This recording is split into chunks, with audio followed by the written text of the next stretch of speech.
തിരുവനന്തപുരം RCCയിലെ 20 ലക്ഷം രോഗികളുടെ വിവരങ്ങൾ ചോർന്നുവെന്ന് റിപ്പോർട്ട്. ഇന്ത്യയിലെ ഏറ്റവും വലിയ സൈബർ ആക്രമണങ്ങളിൽ നിന്നാണ് ഇത്. RCCയിലെ 14 സെർവറുകളിൽ 11 എണ്ണത്തെയും സൈബർ ആക്രമണം ബാധിക്കുകയും 14 ഡിവിഷനുകളുടെ പ്രവർത്തനത്തെയും ഇത് നിശ്ചലമാക്കുകയും ചെയ്തുവെന്നാണ് റിപ്പോർട്ട്.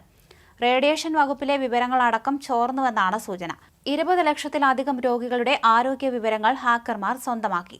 ഇതിനുശേഷം ക്രിപ്റ്റോ കറൻസിയിൽ മോചനദ്രവ്യം ആവശ്യപ്പെടുകയും ചെയ്തുവെന്നാണ് റിപ്പോർട്ട്. കൊറിയൻ ആസ്ഥാനമായുള്ള സൈബർ കുറ്റവാളികളാണ് RCCയുടെ ഡേറ്റാ സ്രോതസ്സിലേക്ക് വിജയകരമായി നുഴഞ്ഞുകയറിയത്. 80 ലക്ഷത്തിലധികം രോഗികളുടെ തന്ത്രപ്രധാനമായ വിവരങ്ങൾ വേർതിരിച്ചെടുക്കുകയും $100 മില്യൺ മോചനദ്രവ്യം ആവശ്യപ്പെടുകയും ചെയ്തുവെന്ന് ആരോപണമുണ്ട്.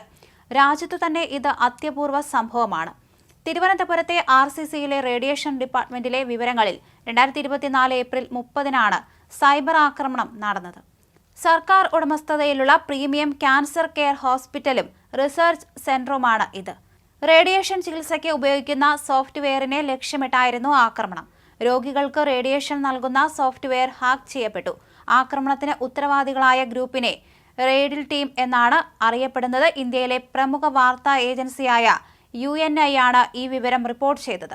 20 ലക്ഷത്തിലധികം ആളുകളുടെ ആരോഗ്യ വിവരങ്ങൾ സൂക്ഷിക്കുന്ന 2 പ്രധാന സെർവറുകളാണ് തകർത്തത്. ലക്ഷക്കണക്കിന് രോഗികളുടെ ശസ്ത്രക്രിയ, റേഡിയേഷൻ, പാത്തോളജി ഫലങ്ങൾ അടങ്ങിയ വിവരങ്ങൾ ഇതിലുണ്ടായിരുന്നു. ആക്രമണത്തിൽ രോഗികളുടെ ചികിത്സയും തുടർ പരിശോധനാ വിവരങ്ങളും അട്ടിമറിക്കപ്പെട്ടു. ഇതുമൂലം രോഗികൾക്ക് തെറ്റായ റേഡിയേഷൻ ഡോസുകൾ ലഭിക്കാനുള്ള സാധ്യതയുണ്ടെന്നും വിലയിരുത്തലുണ്ട്. ഇതിനുശേഷം ഹാക്കർമാർ ഉത്തരവാദിത്തം ഏറ്റെടുത്ത് വിദേശത്ത് നിന്ന് ഇമെയിൽ അയച്ചു. കോടിക്കണക്കിന് രൂപയുടെ ക്രിപ്റ്റോ കറൻസിയാണ് ഇവർ ആവശ്യപ്പെട്ടത്. ആക്രമണത്തെ തുടർന്ന് റേഡിയേഷൻ ചികിത്സ നിർത്തിയെന്നാണ് റിപ്പോർട്ടുകൾ. പേരുകൾ, പ്രായം, വിലാസങ്ങൾ, ഫോൺ നമ്പറുകൾ, മെഡിക്കൽ ചരിത്രങ്ങൾ എന്നിവ പോലുള്ള വ്യക്തിഗത യോഗ്യതാപത്രങ്ങൾ ഉൾപ്പെടെ സെൻസിറ്റീവ് രോഗികളുടെ ഡേറ്റയാണ് ആക്രമിക്കപ്പെടുന്നത്.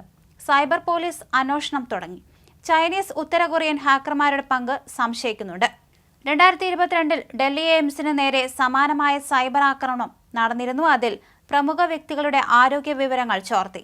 അതിനിടെ RCCക്ക് അംഗീകൃത സൈബർ സുരക്ഷാ നയം പോലുമില്ലെന്ന വസ്തുതയും ചർച്ചയായി കഴിഞ്ഞു. കേന്ദ്ര ഏജൻസികളും വിഷയം പരിശോധിച്ചു വരികയാണ്.